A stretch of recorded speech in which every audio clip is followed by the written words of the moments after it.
This is just the average Monday.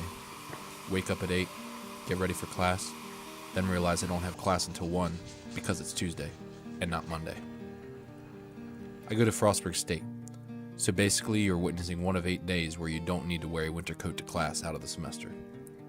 Most of the time your slightly damp shower hair freezes to your head on the way to class, but even still, we don't have to be in this cold for more than, say, 10 minutes. Meanwhile, there are hundreds of stray animals in Allegany County which are forced to brave the frigid air day in and day out. Something you probably rarely think of. Too straightforward? Sorry. Let me take a few steps back. My whole life I've had dogs. Abby was my first. She was there when I was born. Then one day, Sybil and Maya walked down our driveway, and they never left. They instantly became two of my best friends. But of course, sadly, these best friends don't live forever. And the loss of them, although more painful than anything I've ever experienced, helped motivate me and my family to keep saving these beautiful animals. There's a lot of people out there like me, the kind of person that can't imagine a world without the love of a pet by their side.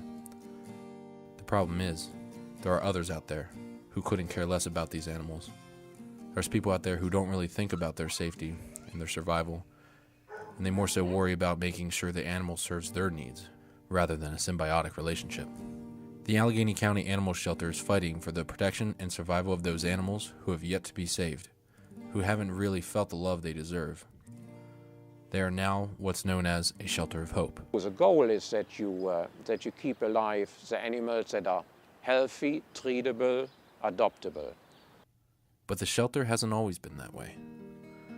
Before 2010, the shelter wasn't so hopeful. The individual who ran the shelter seemed less worried about volunteers and more worried about population control.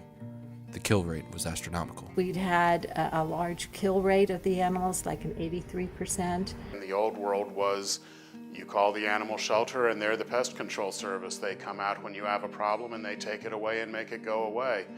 And it was all about pest control or even extermination, not animal welfare. Some of those dogs and cats would have been put down within a week with not a thought.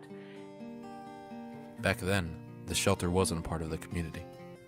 Years ago, you would never see a caravan of vehicles lined up outside of the shelter, everyone waiting patiently Christmas Eve to drop off supplies and toys and food and donations to the animals out of the shelter. So what brought the change in 2010? Why did the shelter feel the need to change? To me, the answer is obvious. But still, my partner Caitlin and I felt it was necessary to dive in further to see the who's, what's, where's, why's, and how's. For the past 3 months, we've been searching all around Allegany County for the answers to these questions.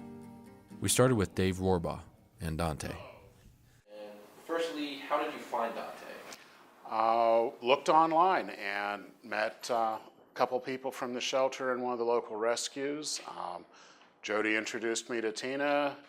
Tina invited me to the adoption event and got to meet Dante. Dante came to us as a stray dog. He was turned in as a stray. And he was in the shelter for some time. He'd been there just short of a year when I got him into foster. And he spent practically that whole time in the shelter as the changes took place around him. Dante's temperament was always pretty good. He was very good with people. He had sometimes problems with other dogs. He didn't like certain dogs, but otherwise he was a very good dog. And he still is a very good dog.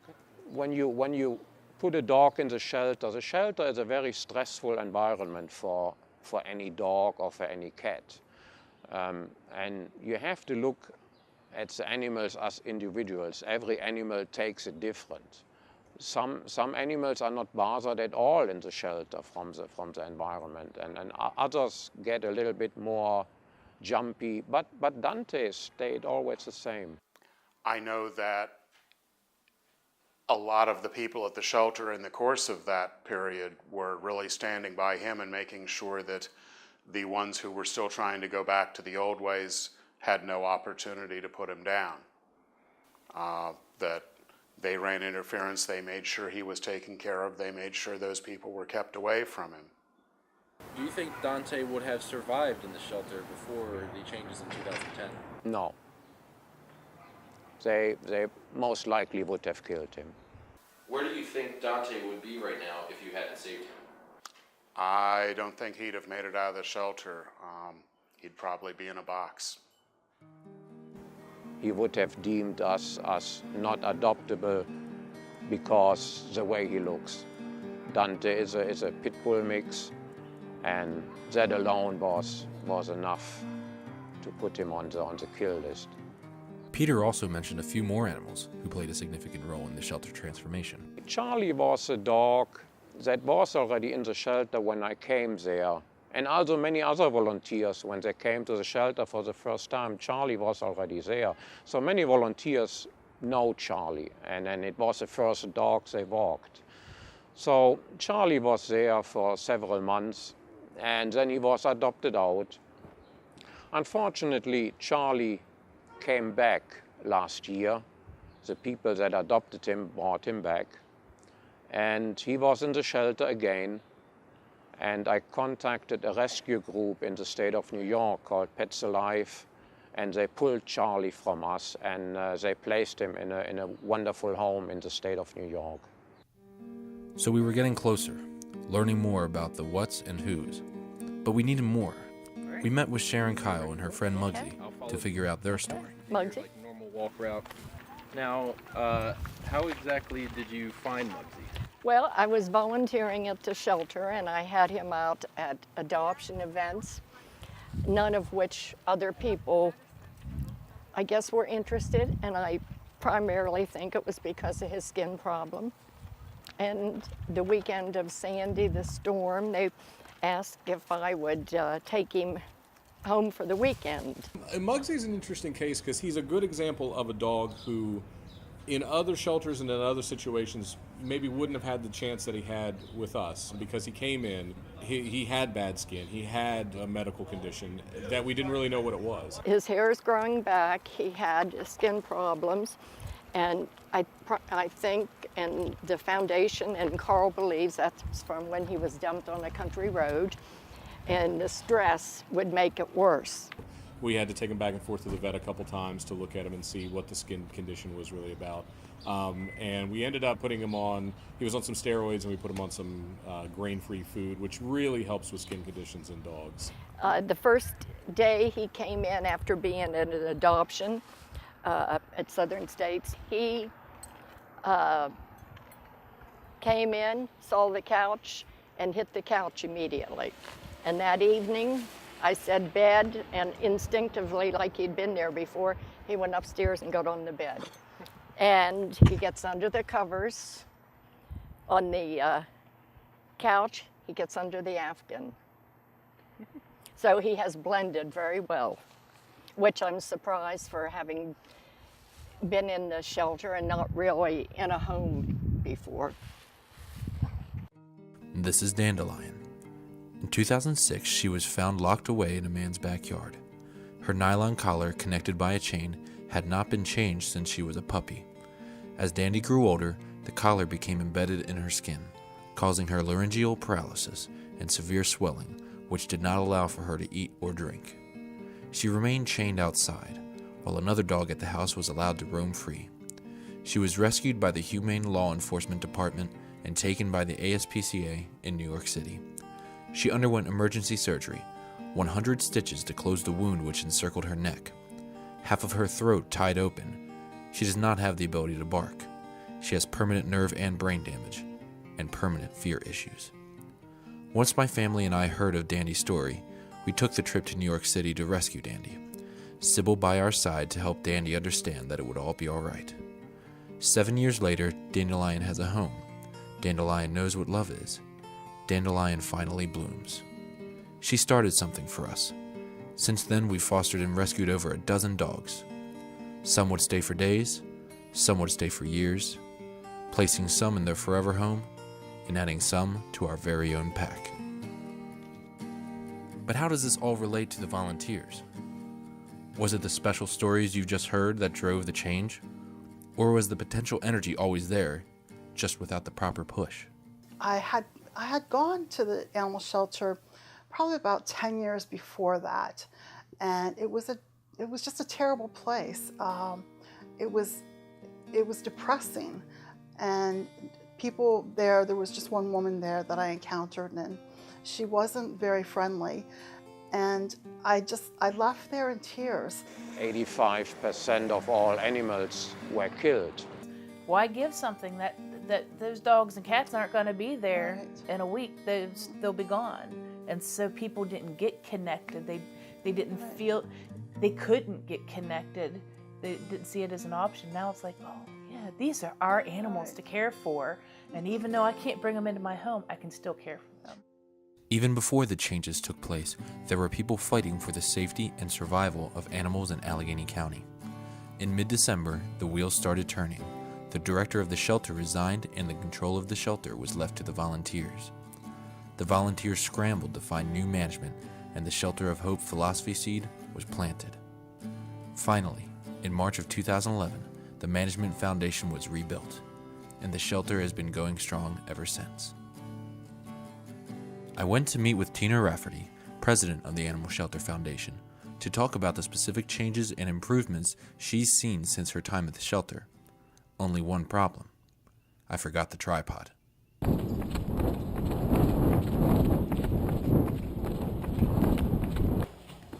Okay, got it. How long have you been working at the shelter, and what changes have you witnessed over that time? I got involved with the shelter in January of 2011. At that time, the previous shelter manager had resigned, and our current shelter manager had not yet been hired. So I have seen a lot of changes in terms of how the organization really was built from the ground up, as far as establishing the foster program, the volunteer program, rescue relationships, off-site adoption events. We now have a wonderful thrift store in Cumberland, the Barkin Basement.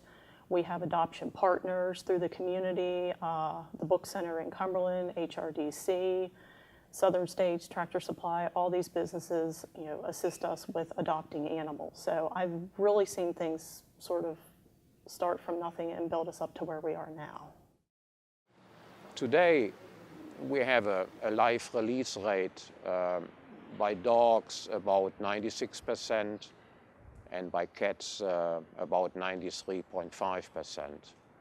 That means the euthanasia rate is very low in our shelter. I think it was just sort of a moment in time when people said the way that the shelter's been operating is not really reflective of how we feel about animals, and we want there to be a different attitude towards animals. When you have those passionate people and they push for that, and you gain that momentum, and you have the public saying yes, this is what we want. It's just sort of like a tidal wave, and that's really what it was, for us. I honestly hadn't even given it a thought until it was put right in front of my face on Cumberland Chat that there was an option to change. This is just how it's done. And then when I saw that there was an option, it's like, well, of course, we should not kill these animals. They're living beings. You look into their eyes and they're just, they just want love and acceptance in a family just like everybody else. The old days of the pound, if you will, are long gone for this county. The community has accepted the shelter. The community wants the shelter to continue the direction it's going. My family and I recently lost one of our long-term fosters, a Dalmatian Basset Hound mix named Cookie. I've never met a more fearful dog. She had been dumped by her previous owners, scars and improperly healed broken bones spread across her body. She had not known love before, but she spent her last year of her life finally feeling the love she so desperately deserved. Currently, we have 5 dogs in our pack: Libby, the pirate; Sunshine, the feral wild child; Dandelion, the flower; Buddy, the kung fu master with one good leg; and Cole, our newest long-term foster. All rescued, all who likely wouldn't be alive now if we hadn't saved them. The shelter is pledged to be the safe haven for the lost and homeless animals of Allegany County. They will continue to do so as long as the help is there and as long as the animals need the help. The shelters are not the jails for animals like they used to be. They're not the dropping place for animals that they used to be. They're really becoming a part of the community. Seeing the happy faces of the animals and their new families when they connect, and that excitement of, we're going home, we're one big family now. And so seeing that dog or that cat is going home to a family that loves them is the most rewarding. To be a part of watching a family find their four-legged family member is incredible. I'll never forget the time we were at an adopt-a-thon and a dog was adopted, and they were leaving and we snapped a picture as they were leaving, and the dog's hanging out of the pickup truck, the window, and just has this smile on its face. It's the only way you can describe it. The dog was smiling, and you just think, every animal has that opportunity now to find their home.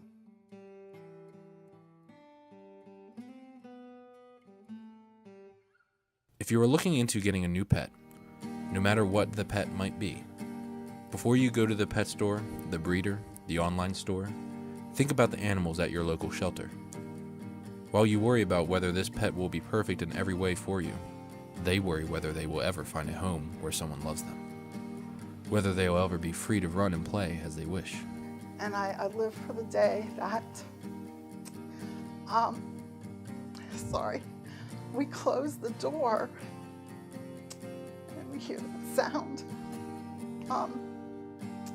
Because all of the animals have a home. You're not walking away. You're not leaving anybody in there. You know, they've all found their homes. And people have been educated to the point that they don't need the shelter. So that's what I long for, is that echoing sound of emptiness and silence when you shut the door.